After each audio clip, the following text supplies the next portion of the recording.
Good morning, ladies and gentlemen. I'm Rick Miller, the president of the Portsmouth Symphony, and I'd like to welcome you to this 4th annual concerto competition of the Portsmouth Symphony Orchestra, and also to welcome spring at long last. Spring has sprung.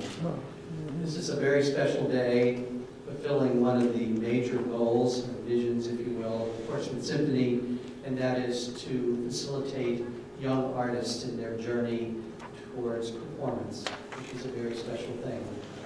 About 50 years ago, I was standing in the position of Bill B. over on the sidelines, waiting to do my performance of the Tchaikovsky B-flat piano concerto, and this led to my being able to play with the Delaware Symphony Orchestra and make my concert debut. It was a life-informing event and has followed me ever since.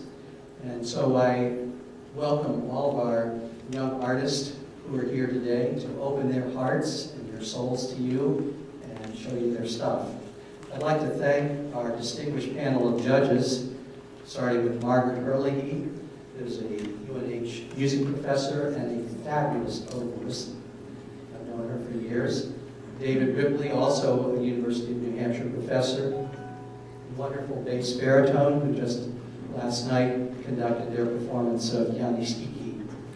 And finally, Benjamin Vickers, who is a recent Zander Fellow, and I believe is the assistant to Maestro Zander, and conductor as well as a cellist. So we have a broad range of talents represented here.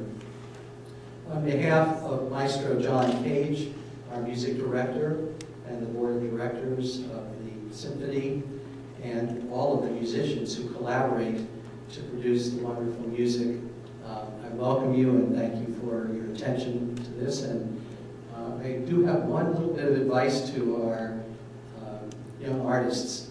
Having been in this position many times, I can remember how nervous I was. And the way I learned to go out on the stage and perform was to think right before the performance, what a great privilege it is to be able to open your heart to an audience that has rapt attention. It happens very rarely in our life, but this is one of the great privileges of being a musician. So I welcome Bill and all the subsequent contestants to open their hearts, and I would hope you open their hearts, and they're all on your side.